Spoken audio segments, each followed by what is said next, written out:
Dan juga minal kabair, dosa-dosa yang termasuk dosa-dosa besar adalah apa ya?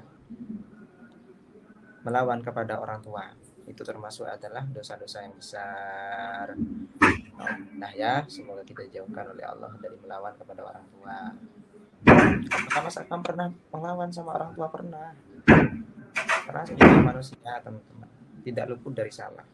Kadang karena beda pendapat atau karena emosi, akhirnya ya sedikit naik gitu nadanya, sedikit mental terhadap orang tua, akhirnya membuat orang tua menangis. Dan saya sadari itu adalah perilaku yang sangat tidak terpuji, yang dosanya ya dosa-dosa besar. Walaupun yang orang tua ketika kita minta maaf, mohon maaf ya Umi, mohon maaf Abi, saya banyak salah, orang tua tuh pasti bilang kalau orang tua sama anak sebelum anak minta maaf orang tua sudah memaafkan, orang tua pasti gitu.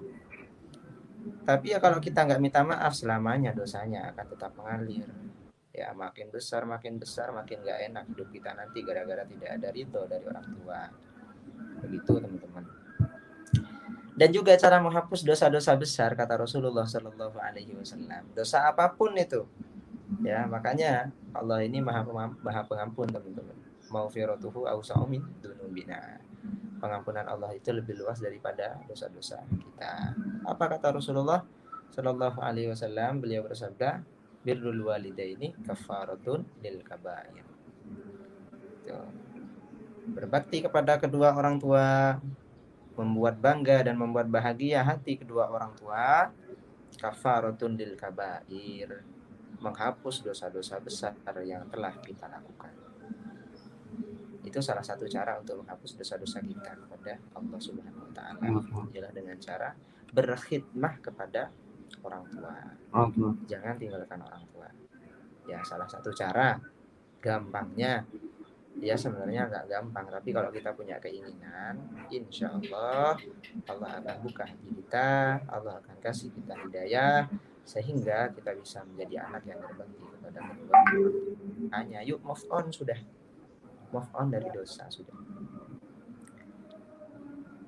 Sepertinya kita tidak sadar ya teman-teman, sering mengumbar aurat, senang dengan kemaksiatan, bahkan diceritakan. Saya sendiri pun tidak sadar ya. Ini nasihat untuk saya pribadi. Itu yang menyebabkan wabah, itu yang menyebabkan musibah ya. Itu teman-teman semuanya. Jadi karma memang ada. Ketika kita menanam kebaikan kepada sesama manusia ataupun kepada Allah, kita juga akan memetik kebaikan.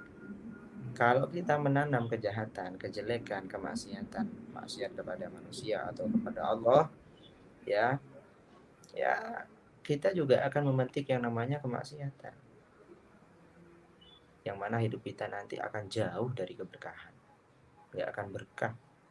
Bahkan saya rasa di seluruh dunia sekarang lagi mengalami krisis ini, krisis itu, krisis ekonomi, wabah, corona, apalagi saat ini ya, COVID-19 gak selesai-selesai, hampir 2 tahun.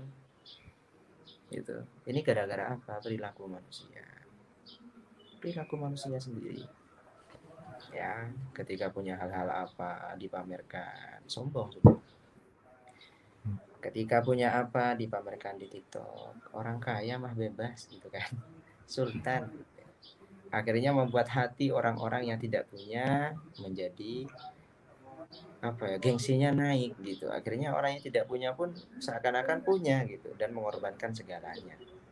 Mengorbankan orang tua, mengorbankan sawah yang hanya sepetak gara-gara ingin mengejar yang namanya gengsi. Ingin mencukupi gengsi. Iya.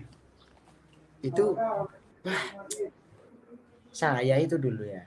Di desa saya ini ya alhamdulillah sampai sekarang masih adatnya itu kental. Masalah akhlak. Kalau ada orang baru gak pamit, dirasani sudah. Diomongin, itu siapa itu anak gak sopan, gak pamitan, ada orang di pinggir jalan, ini bukan patung gitu kan. Tapi sekarang ini di desa sudah banyak orang yang sudah gampang untuk membuka aurat gitu, sudah masuk teman-teman, sudah masuk ya, pakai rok mini gitu kan, pakai you can see gitu. ya bisa dilihat dah semuanya lekuk tubuhnya gitu.